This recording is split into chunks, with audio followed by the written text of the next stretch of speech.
Je lance l'enregistrement. Allez, Mm. c'est parti. Eh bien, bienvenue à tous et toutes.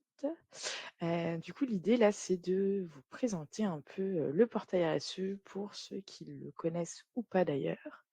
Et on va commencer par se présenter. Donc, moi, Claudia Montaro-Macedo, je suis intrapreneuse de cette jolie start-up d'État. Donc, mon rôle, c'est un peu de définir la vision produit, de gérer tout le financement et cette jolie équipe dont fait partie Fanny.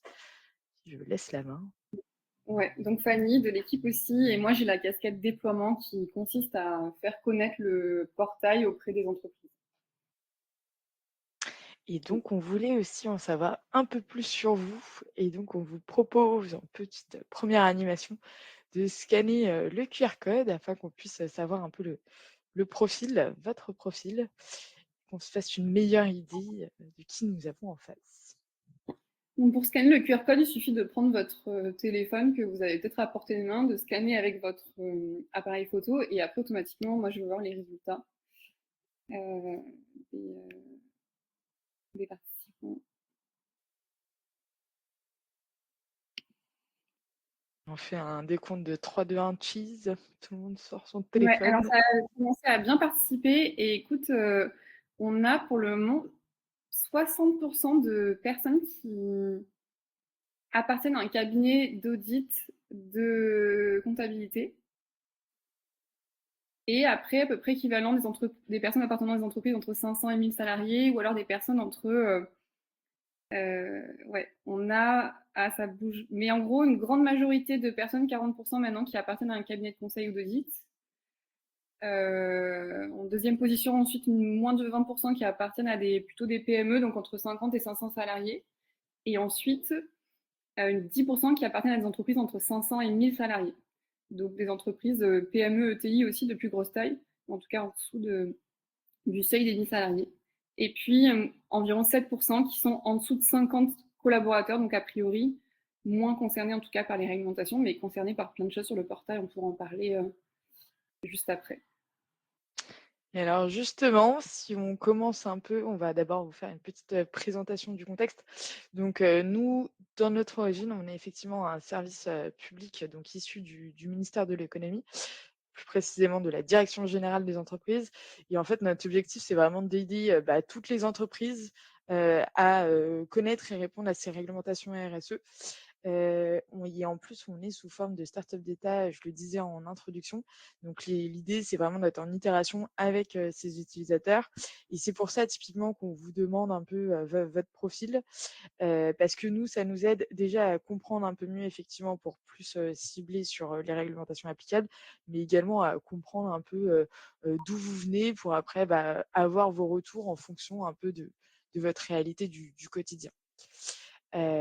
Et c'est pour ça qu'on va ensuite essayer de voir votre niveau de connaissance du portail RSE. Deuxième QR code pour cette super animation de 13 heures. Et ce qui nous permettra également de plus axer sur certaines thématiques en fonction des profils et de votre niveau de connaissance. Donc, je vous propose de nous flasher à nouveau. Ouais, c'est Et pas Fanny la nous même. fera un débrief. Oula, ça bouge. Hein. Oula, alors pour le moment, on a 50% de personnes qui sont soit responsables RSE, soit chargées de projet RSE, donc plutôt sur les sujets opérationnels, la moitié, même si c'est en train de diminuer un peu, mais autour de 45%. 35% de personnes qui sont des consultants ou des consultantes, donc plutôt des accompagnants, et quelques DAF dans la pièce. Et puis, une vingtaine de pourcents qui ont indiqué autre, donc ceux qui ont mentionné autre, n'hésitez pas à mettre dans le chat vos postes, enfin vos responsabilités, comme ça nous permettra d'y voir plus clair aussi. Ce qui me permet d'enchaîner ensuite effectivement sur les cibles. Donc, c'est intéressant qu'on ait un peu cette pluridisciplinarité de métier parce que effectivement la RSE est un sujet un peu transverse. Donc, on est sur effectivement les réglementations, c'est toutes les entreprises qui sont concernées par le portail RSE, notamment pour se faire enfin pour avoir de l'informationnel, plus particulièrement les PME et les ETI qui peuvent avoir un manque de moyens. Et donc, c'est pour ça qu'on est là pour y répondre. Mais on a également des tiers. Donc là, on voit aussi dans le chat effectivement, toutes les personnes autour en fait, des entreprises qui les accompagnent, dans des démarches, de transition durable On et était en avec compte. différents collaborateurs également. Ouais, pardon. Non.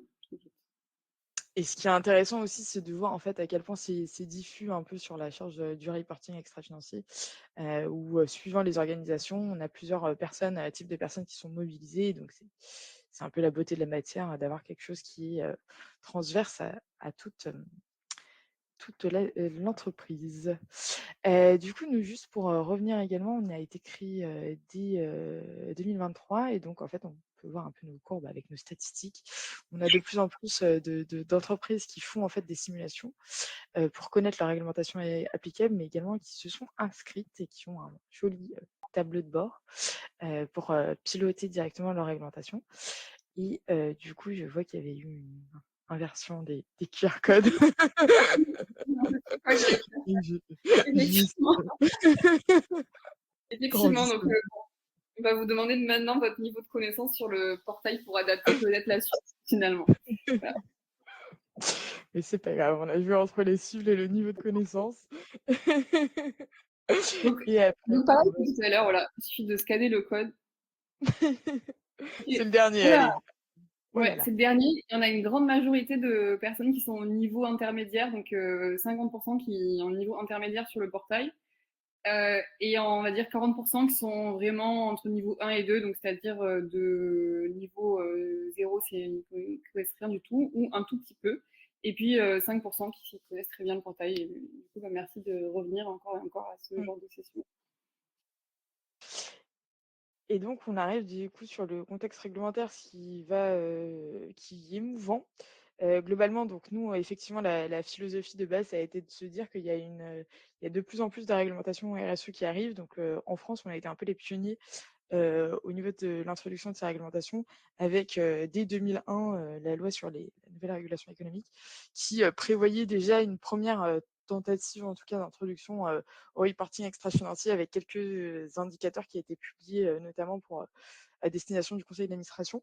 Et après, on a enrichi en fait notre panel législatif avec des grands exemples comme par exemple la loi Grenelle pour introduire le fait de publier son bilan de gaz à effet de serre, mais également au niveau européen.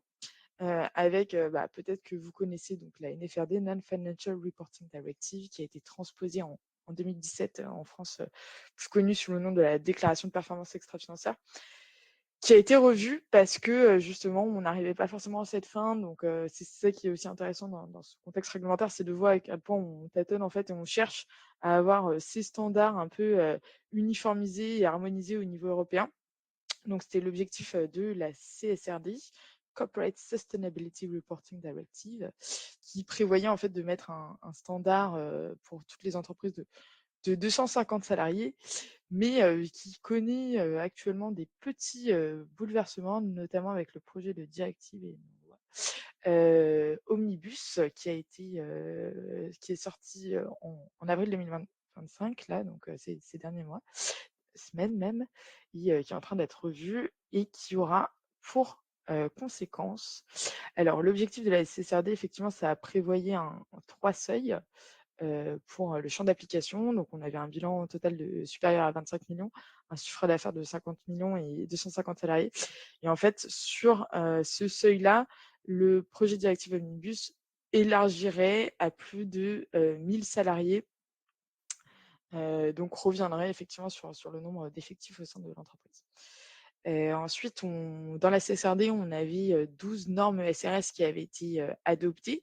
Les ESRS sont donc ces fameux standards, en fait, qui prévoyaient, d'uniformiser tous ces indicateurs-là et qui contenaient un certain nombre d'indicateurs, donc plus connus comme des data points.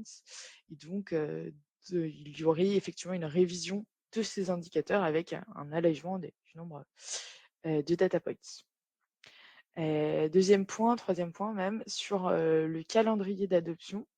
On avait 4 vagues de publications qui étaient prévues par la CSRD pour, prendre en compte en fait le côté progressif, et surtout, cette nouvelle obligation qui s'adressait notamment aux ETI.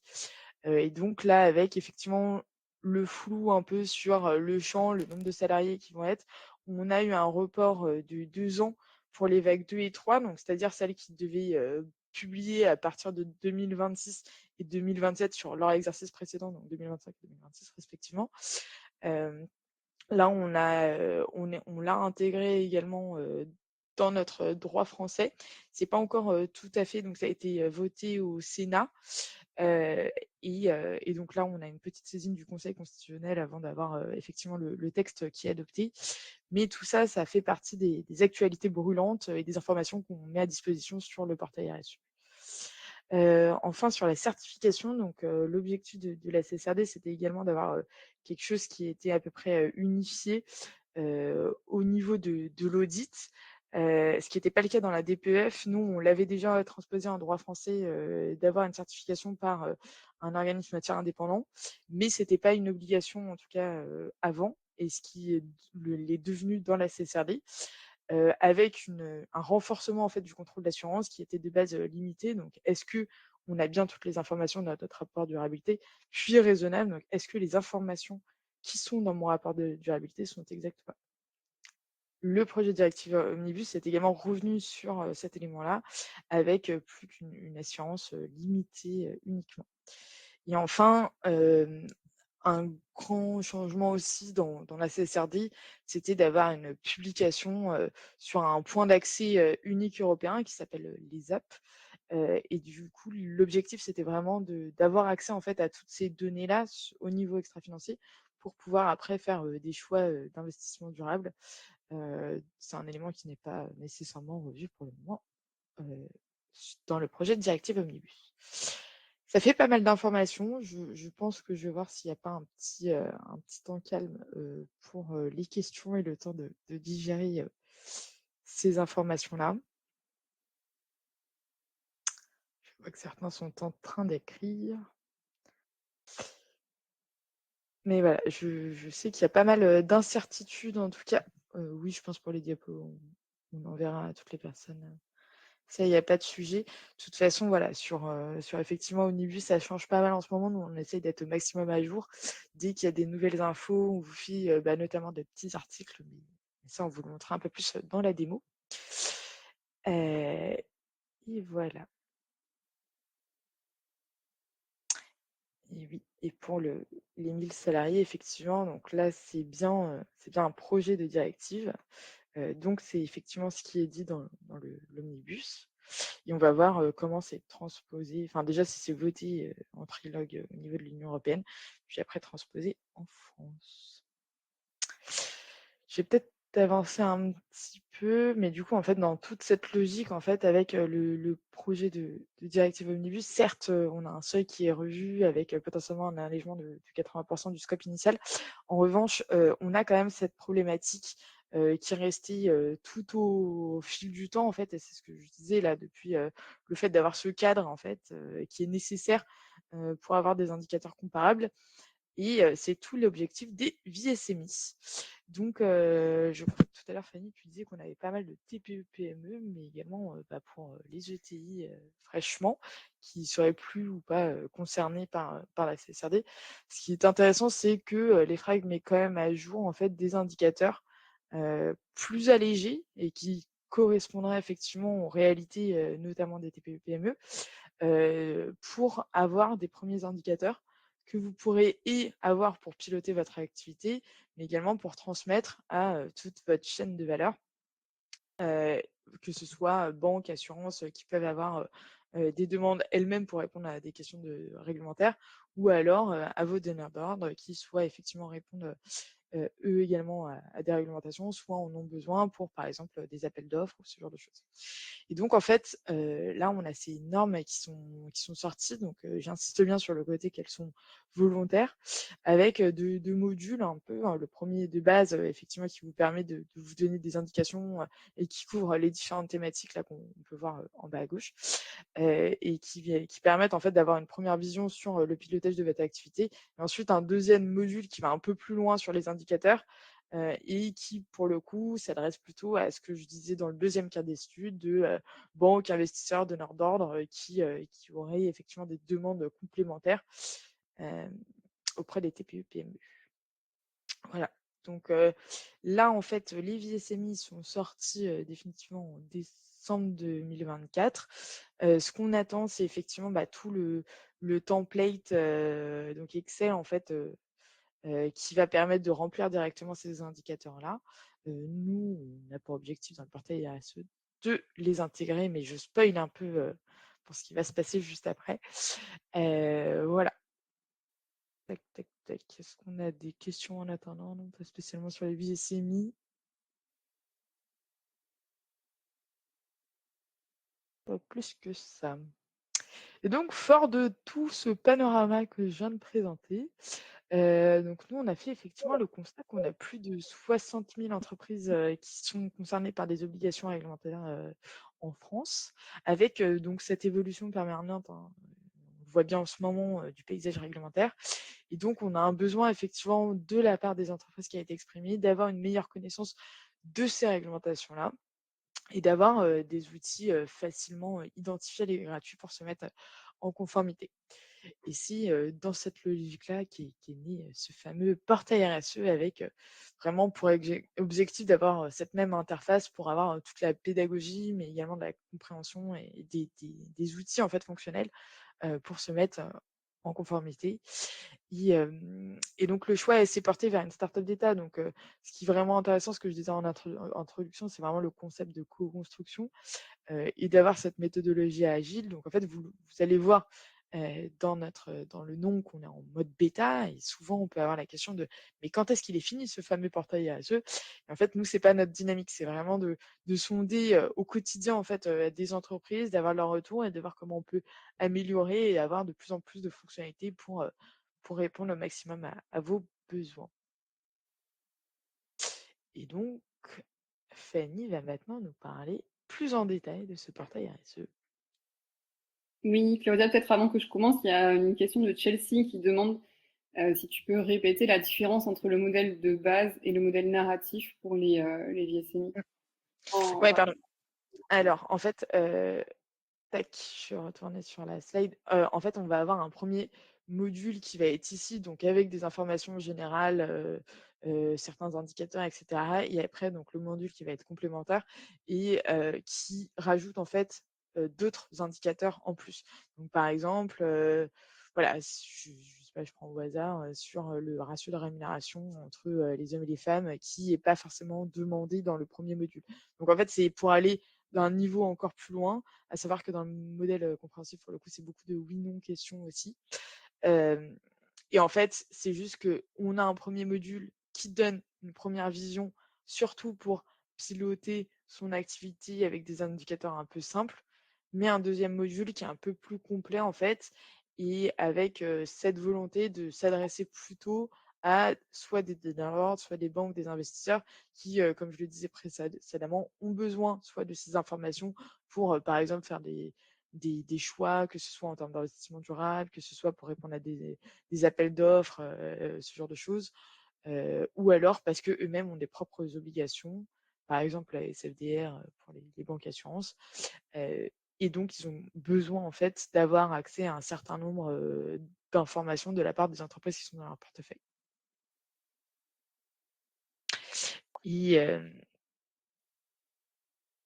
et donc on n'a pas, d'analyse de double matérialité, ni pour l'un ni pour l'autre.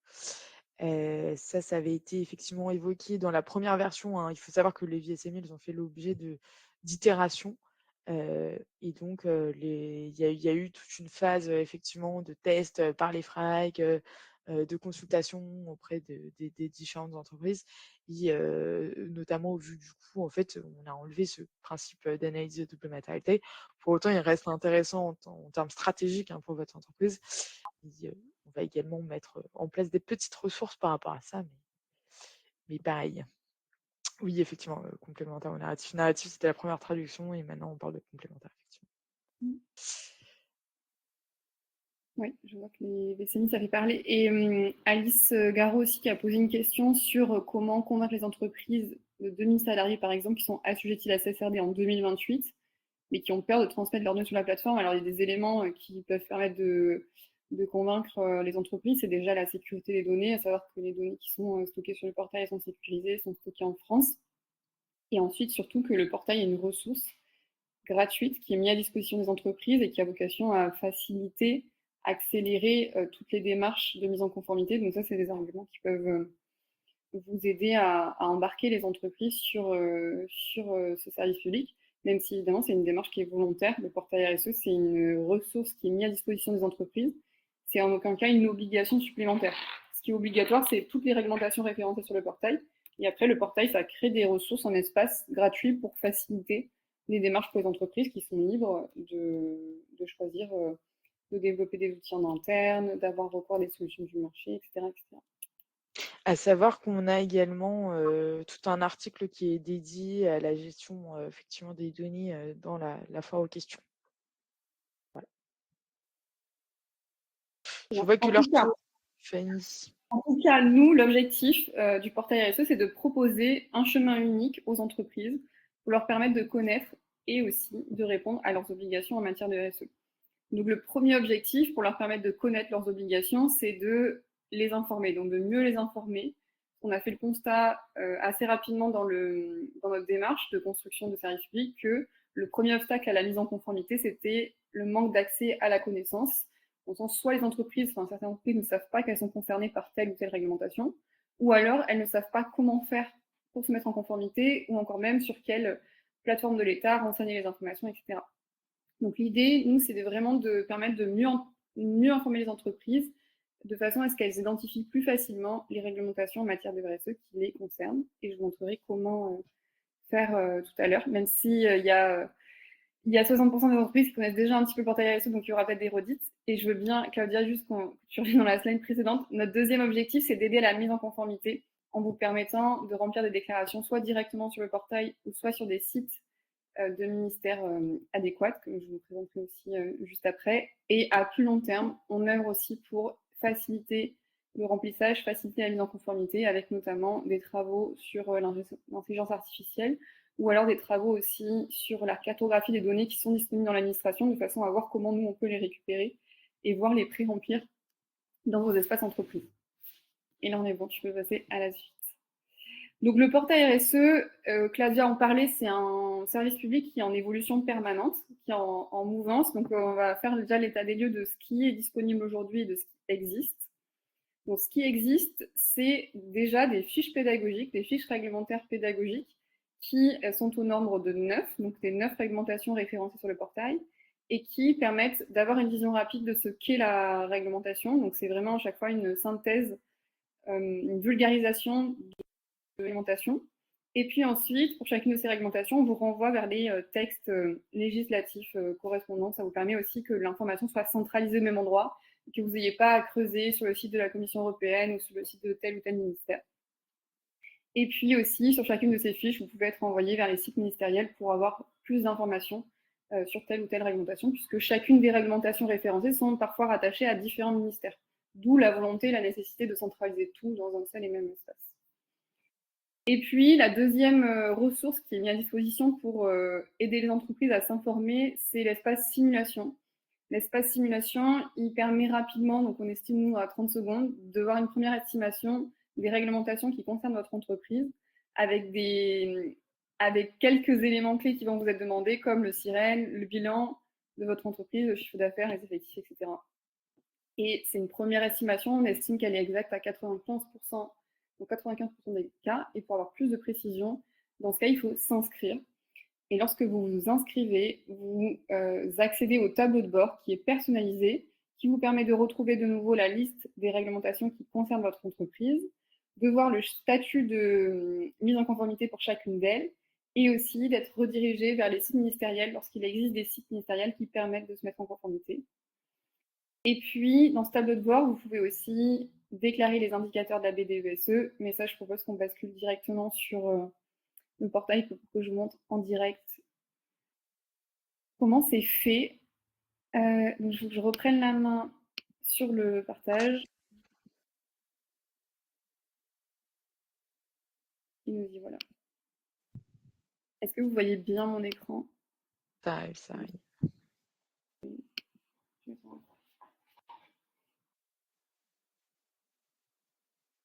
Moi, c'est bon, Fanny. Ok, ça marche, parfait. Bon, il y a des comment accéder aux ressources fiches pédagogiques, je vous montre ça tout de suite. Donc là, on se rend sur le site du portail. L'URL est donc portail-rse.beta.gouv.fr. Donc là, vous êtes sur le portail. Ce que je vous montre, c'est accessible à tout le monde, c'est-à-dire que là, il n'y a pas besoin de s'inscrire pour accéder au portail RSE. Et donc, si vous vous rendez dans les réglementations RSE, vous retrouvez toutes les fiches pédagogiques dont je vous ai parlé. Donc, elles sont au nombre de 9. Et elles sont classées aussi, étiquetées selon qu'elles relèvent plutôt du droit national ou alors du droit européen, comme par exemple la CSRD. Si elles relèvent plutôt des sujets sociaux, des sujets environnement ou des sujets gouvernance, puisque la RSE, c'est quand même assez large et ça traite chacun de ces sujets. Et parfois, c'est des personnes différentes qui vont traiter ces sujets en interne. Par exemple, un responsable de développement durable ou un RH va plutôt aller chercher les fiches pédagogiques en lien avec le social. Et puis, à chaque fois, la structure est la même. Un résumé de la réglementation, des réponses aux questions clés, et puis des renvois vers les textes juridiques, tous les textes de référence pour plus d'exhaustivité. Donc ça, c'est les fiches pédagogiques, donc les ressources pédagogiques que vous pouvez aussi aujourd'hui les télécharger pour les envoyer à des personnes, des collaborateurs ou des collaboratrices en interne qui pourraient être intéressés par telle ou telle réglementation, mais qui ne se rendent pas sur le portail. Vous pouvez les télécharger pour leur envoyer. Ouais. Ensuite, l'espace simulation, donc, qui est disponible ici, et vous pouvez donc vérifier vos obligations avec notamment votre numéro sirène, enfin numéro sirène de votre entreprise, que je suis en train de chercher dans l'annuaire des entreprises. Si vous ne connaissez pas, Donc, je renseigne ici mon numéro sirène. J'indique les effectifs. Le plus souvent, les effectifs et chiffres d'affaires, si c'est des données qui sont publiques, elles sont pré-remplies sur le portail. Évidemment, si elles sont pré-remplies et qu'elles ne sont pas exactes, je peux les modifier aussi. Donc moi, en l'occurrence, établissement public, j'indique le chiffre d'affaires, j'indique le bilan. J'indique si l'entreprise est cotée sur un marché réglementé européen, si elle fait partie d'un groupe composé d'une société mère et d'une ou plusieurs filiales, si l'entreprise est elle-même la société mère du groupe, et puis enfin, si le groupe établit des comptes consolidés, ça peut avoir un impact sur les résultats. Et dans ce cas, j'indique l'effectif consolidé, le CA consolidé et le bilan consolidé aussi. Et je vérifie mes obligations. Et donc là, j'obtiens les résultats de la simulation avec donc une liste des réglementations qui concernent mon entreprise. Donc déjà, ça c'est à titre informatif, ça me donne une idée des réglementations qui concernent mon entreprise. Ensuite, si je veux vraiment piloter ces réglementations, donc déjà suivre leur statut, voir comment me mettre en conformité, et bien dans ce cas, il faut que je me connecte. Il faut que je me connecte sur le portail et je vais me connecter ici.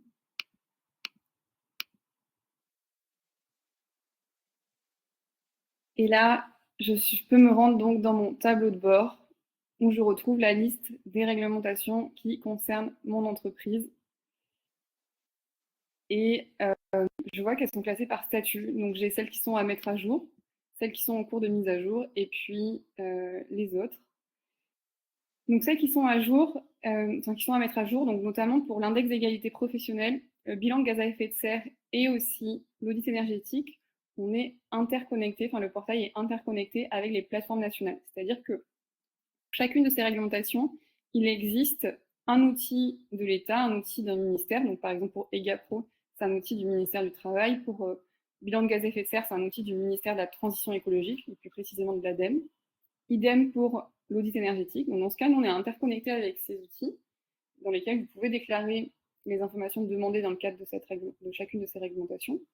Et donc, vous êtes renvoyé sur ces outils des ministères, vous renseignez les informations et automatiquement, ça apparaît sur le portail que vous êtes à jour de cette obligation.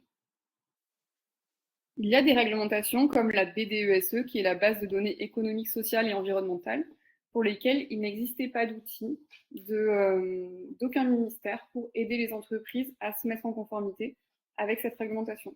Donc nous, on a créé un espace dédié sur le portail, qui est un formulaire, dans lequel vous pouvez vous rendre, paramétrer votre BDESE et ensuite renseigner champ par champ les informations qui sont demandées dans le cas de votre BDESE et ensuite vous pouvez la télécharger pour la publier sur le portail. Et enfin, aussi la CSRD, donc vous pouvez voir à quelle date vous êtes concerné par la CSRD. Et ici, donc pour moi, voir à quelle date vous êtes concerné par la CSRD et consulter ensuite toutes les fonctionnalités disponibles pour vous aider à construire votre rapport de durabilité. Et je propose peut-être qu'on retourne rapidement sur le support pour que je vous explique dans les grandes lignes avant de retourner à la démo.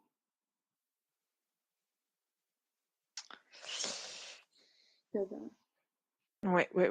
Petit challenge. Hop, accepted.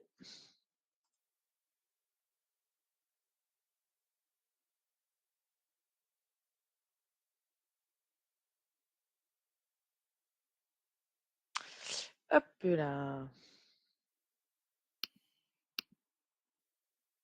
Ok. Trop bien. Donc, la CSRD, comme c'est une réglementation, ce qui est nouvelle aussi et qui est complexe pour les entreprises qui étaient nouvellement concernées par ce type de sujet, on a vraiment créé un espace dédié pour accompagner un peu plus en détail encore les entreprises sur ces sujets-là. Et donc, vous allez pouvoir trouver plusieurs types de ressources et de fonctionnalités sur le portail. Donc déjà, vous allez pouvoir trouver des articles d'actualité, Claudia a commencé à en citer quelques-uns, qui vont pouvoir vous éclairer sur tel ou tel sujet. Donc par exemple, les VSMI, les nouveaux seuils, et puis d'autres qui ne me viennent pas spontanément, mais bon, beaucoup d'autres articles. Et ensuite, vous pouvez aussi trouver un guide pédagogique qui va décortiquer 3 grandes phases qui structurent le travail pour réaliser son rapport de durabilité.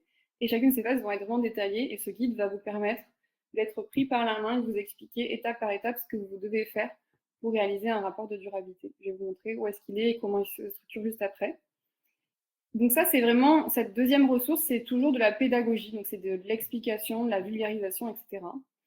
Et dans la troisième type de ressource, on a proposé des fonctionnalités qui sont dédiées à la CSRD et qui vous permettent plusieurs choses. Donc déjà de réaliser votre analyse de double matérialité.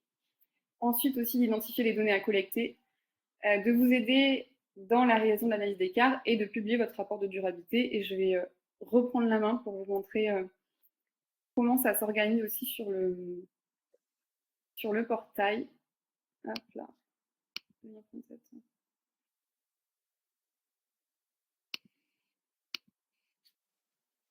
Donc sur le portail, toutes ces ressources liées à la CSRD, je peux les retrouver ici dans Espace CSRD. Dans Espace CSRD, j'ai tous les articles dont je vous parlais juste avant sur des sujets dédiés, c'est-à-dire que c'est des sujets sur lesquels on est souvent questionné. Et dans ce cas, on choisit de créer un article pour répondre aux questions pour tout le monde, qu'elles servent pas uniquement les personnes qui nous sollicitent, mais toutes les personnes que cela pourrait concerner. Donc il y a des sujets sur les VSMI, les nouveaux seuils de la CSRD, de la pédagogie générale sur la CSRD, la double matérialité, etc., etc. Ensuite, ce que vous pouvez retrouver aussi, c'est la fiche réglementaire. Donc, de la même manière que pour les autres fiches, vous avez une fiche dédiée à la CSRD pour mieux la comprendre. Et puis, vous avez de façon beaucoup plus complète le guide interactif, donc qui vous accompagne étape par étape dans la compréhension de la CSRD et la compréhension de ce qu'il faut faire pour chacune des étapes nécessaires à la réalisation du rapport de durabilité. Donc, la première grande phase, c'est l'analyse de double matérialité. La deuxième grande phase, c'est la collecte des données. Et la troisième, c'est la rédaction du rapport à proprement parler. Et donc, pour chacune de ces phases, vous allez pouvoir trouver les ressources, la description des étapes de ce qu'il faut faire à chaque fois. Je ne vais pas rentrer dans le détail maintenant, mais je vous invite vraiment à le consulter si vous êtes concerné par ces sujets.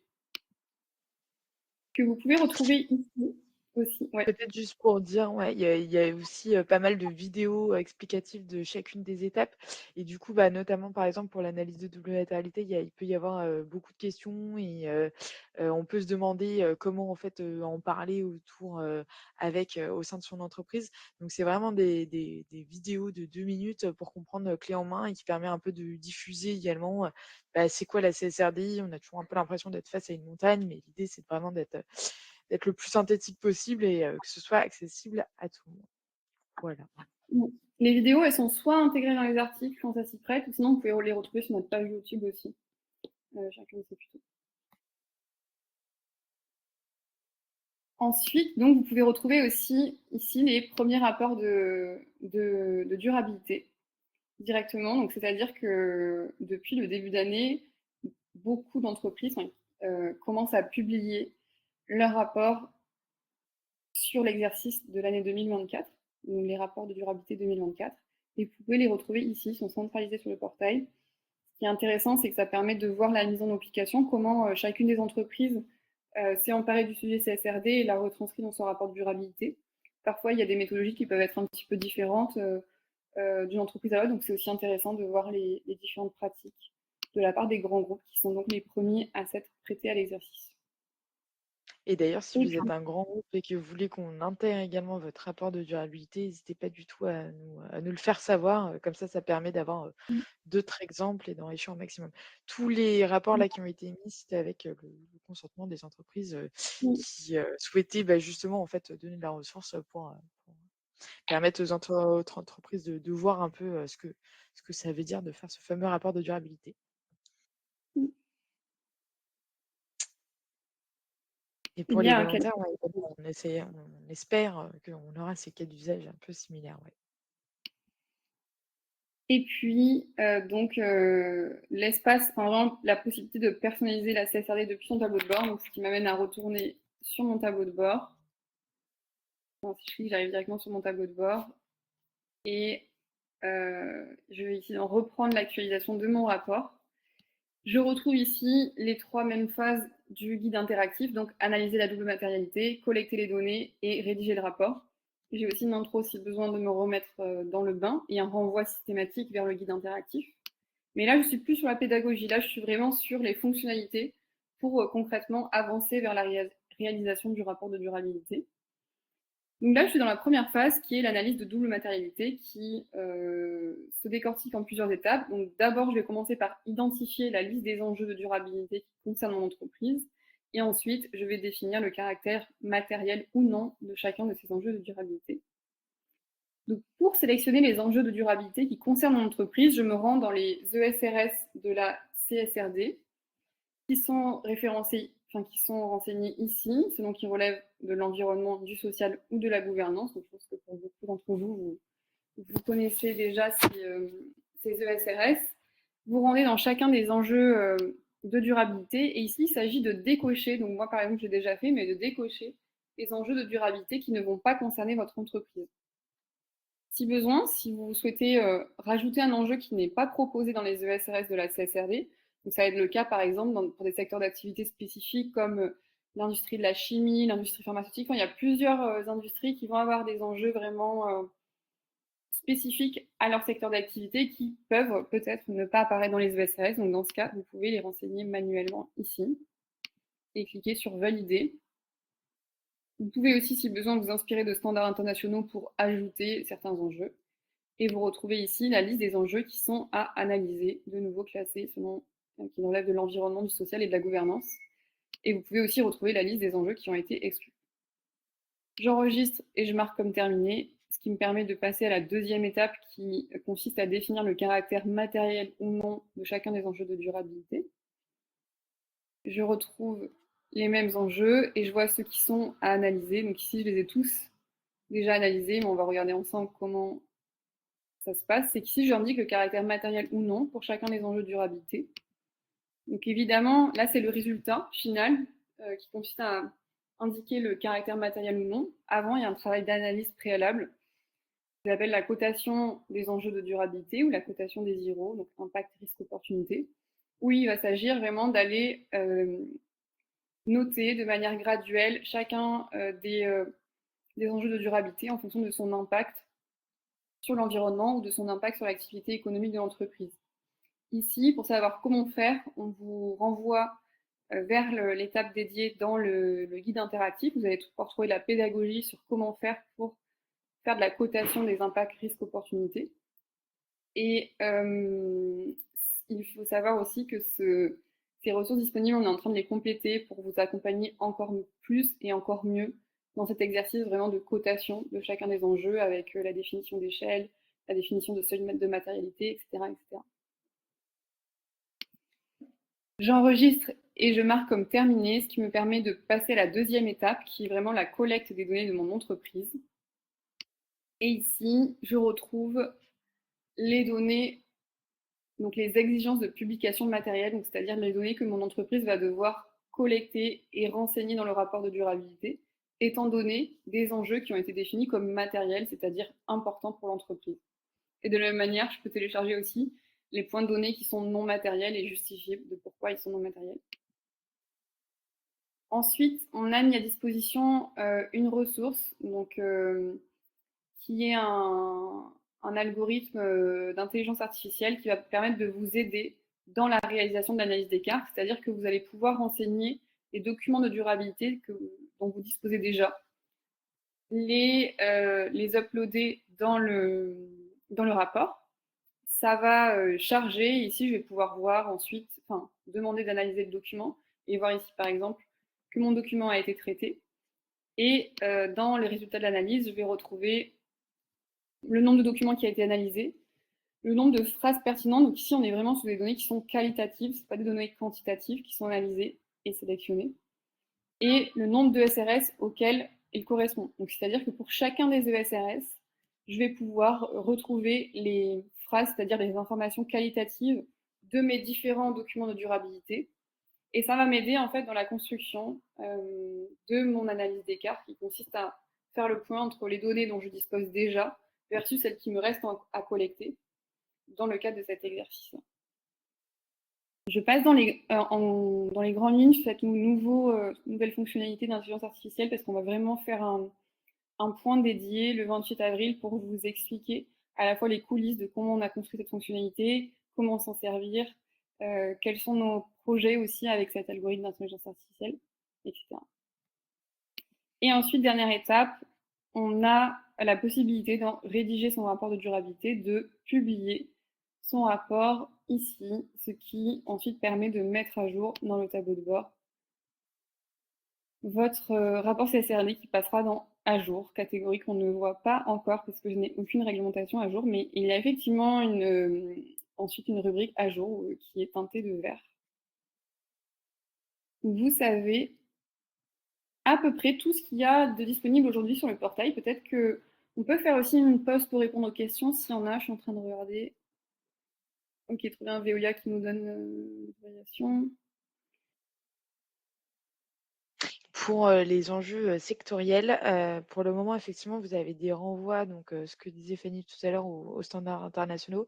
À savoir que sur ces plateformes-là, vous retrouverez en fait, en fonction de votre secteur d'activité, vous pouvez cliquer et ça vous donne une première vision en fait, hem, des indicateurs, enfin pardon, des thématiques de durabilité qui sont un peu, a priori, en tout cas partiellement, les plus importantes de votre côté.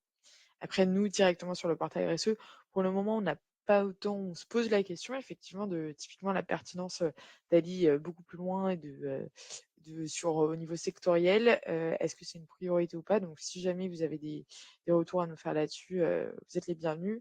Et s'il y a des fédérations également qui mettent ou autres qui mettent en place des supports pour aider en fonction du secteur d'entreprise, nous, on serait ravis également de valoriser, toujours pour aider au maximum, les entreprises. Pour la question pour Opérate, effectivement, ça a été, identifié, comme, obligation assez intéressante. Il faut savoir qu'ils ont des critères, qui sont assez compliqués, pour, savoir, juste avec un numéro de sirène, si on est soumis ou pas, à cette obligation.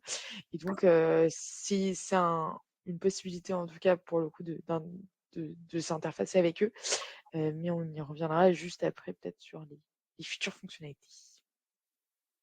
Rien n'est payant, ça c'est la bonne nouvelle. Et si on veut mettre nos documents et nos rapports dedans, ouais, bah ça effectivement. Ça effectivement, bah voilà, typiquement le fait de mettre, directement vos rapports. Vous pouvez le faire pour, la CSRD, de mettre le lien, directement pour que ça soit marqué comme à jour, hem, sur votre tableau de bord. Et on a une volonté un peu en ambition typiquement produit là, d'avoir, quelque chose qui soit beaucoup plus, enfin macro, justement d'avoir un tableau de bord qui permette également, de téléverser vos documents. Donc ça, c'est intéressant toujours de savoir si, ça vous intéresserait typiquement comme fonctionnalité. Oui, Mmh. complètement. Une ETI dans l'éligibilité, enfin, toutes les entreprises qui souhaitent enfin, s'essayer au rapport de durabilité dans le portail le peuvent et y ont accès d'ailleurs à toutes les ressources que je viens de vous présenter. Globalement, nous, la vision globale, en fait, ça a été vraiment d'avoir toutes les fonctionnalités à peu près. C'est pas un outil de reporting extra-financier, top du top que vous pourrez avoir, dans le privé. C'est pas du tout ça notre ambition. C'est vraiment de vous donner une première vision en se disant: «OK, de quoi on parle quand on parle de CSRD? C'est quoi, que je comprenne bien un peu les notions, que j'arrive à me familiariser?» Et après sur, les fonctionnalités, on a vraiment voulu vous donner quelque chose un peu de clé en main pour vous donner des premières fonctionnalités. Voilà, donc dont, par exemple, jusqu'à une intelligence artificielle quand même, ce qui est notre, grosse nouveauté du moment. Donc on espère elle vous servira. Et en fait, effectivement, donc là, on a pas mal de questions. Oui, Sur l'IA, il faut mettre des vas-y. Non, pardon. c'est ouais, c'est ça. Vas-y, vas-y. C'est bien des documents, publics qu'il faut mettre. On a bien explicité tous les éléments. On a mis en place, une vidéo explicative et un petit article, dans la rubrique que vous montrez Fanny tout à l'heure, pour bien comprendre comment, utiliser cette IA. Et après on a également, bah, toute notre politique de confidentialité, les CESU qui explicitent, mais dans tous les cas, rendez-vous le 28 avril pour en savoir plus sur les dessous de notre IA. Je vais mettre, normalement, vous allez recevoir cet après-midi une communication d'ailleurs au sujet de l'IA, mais je mets quand même le lien vers le formulaire pour s'inscrire au prochain webinaire qui est donc le 28 à 11 heures. Comme ça, vous pouvez vous inscrire aussi. Je vous mets l'info dans le chat.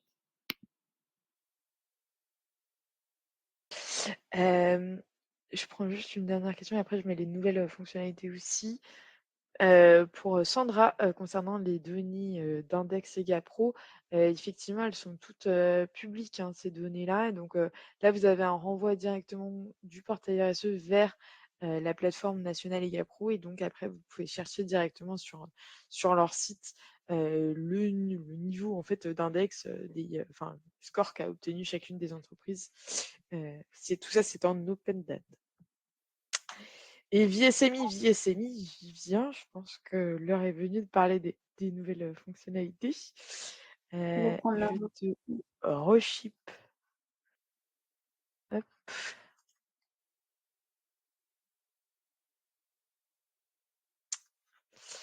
Ouais, tac, tac. On commence.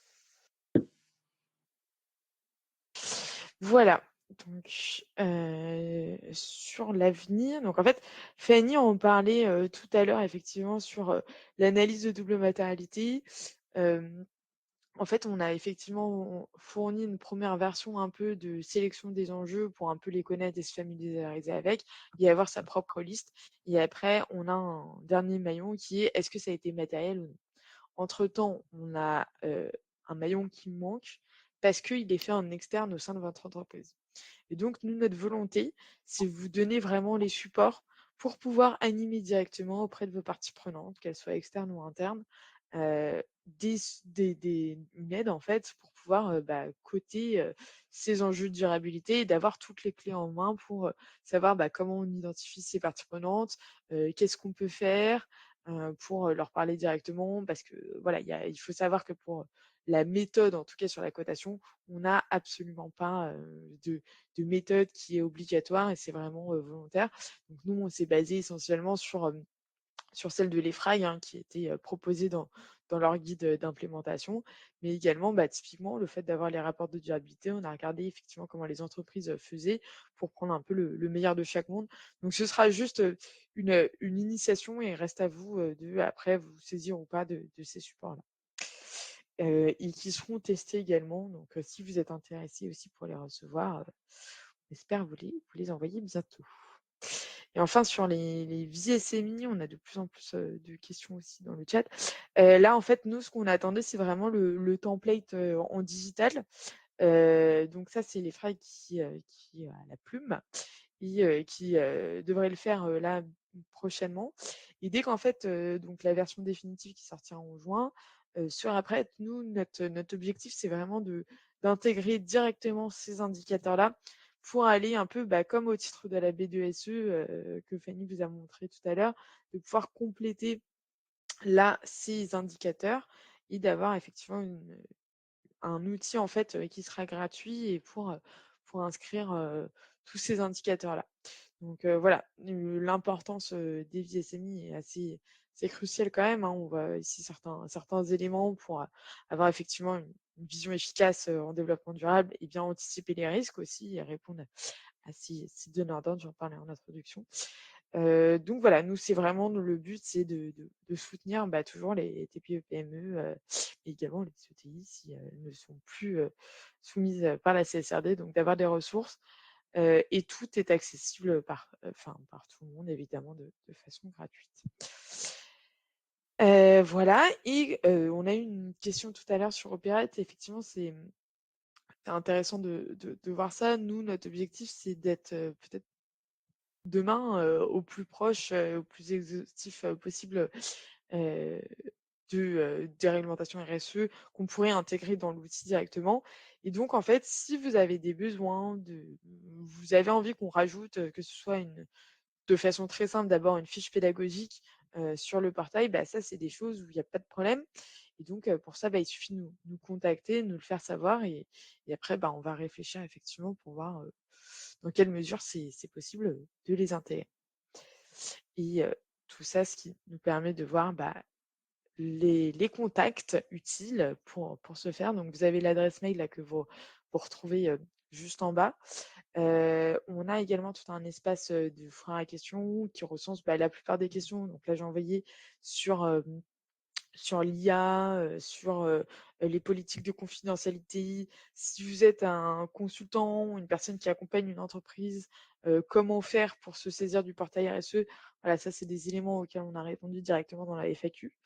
On a également une chaîne YouTube qui reprend, vraiment, bah, soit où vous retrouvez effectivement des vidéos pédagogiques dont je parlais de 2 minutes sur qu'est-ce que la CSRD, c'est quoi l'analyse de matérialité, qui peut également être, envoyée, enfin à d'autres personnes, enfin si vous cherchez aussi à prêcher la bonne parole quelque part, mais également des tutos, pour bien comprendre, bah, comment utiliser telle ou telle, fonctionnalité.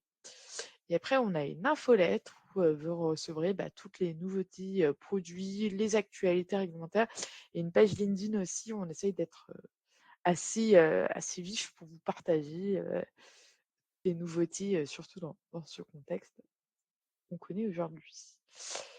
Voilà. Est-ce qu'on a nos petites questions?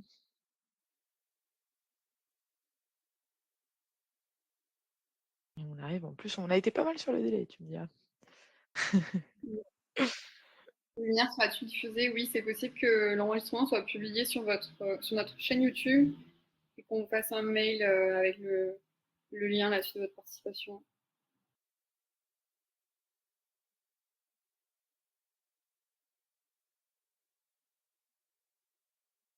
Mmh. Ouais, bien Et noté sur, Géoportail, annuaire des entreprises, Cyril. mmh, mmh, mmh, mmh. Ce sont également pour la plupart des startups d'État d'ailleurs. On soutient les startups d'État. Oui, effectivement, bah, n'hésitez pas donc à nous indiquer peut-être les réglementations RSE qui vous concernent, qui concernent votre entreprise et qui ne sont pas encore aujourd'hui disponibles sur le portail. Qu'elles soient d'ailleurs soit transsectorielles ou alors qu'elles soient spécifiques à un secteur d'activité.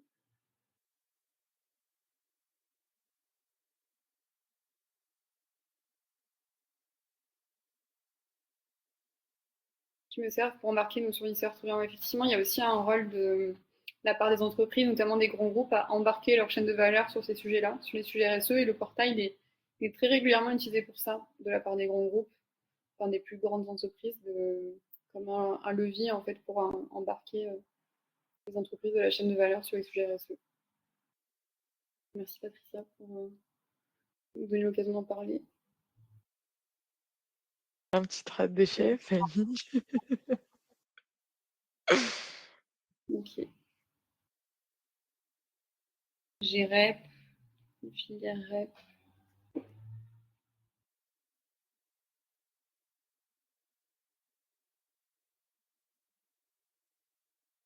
loi GEC, oui, merci.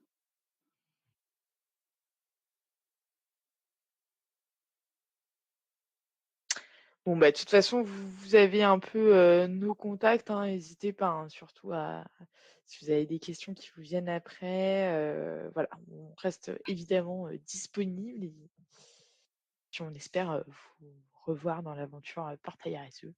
Voilà, et peut-être rendez-vous le 28. Vous êtes déjà une dizaine, je crois, vous êtes inscrits, donc n'hésitez pas, le lien est dans le chat aussi et on fait partir la communication cet après-midi. Merci à toutes et tous et bonne journée. Très bonne journée. Au revoir.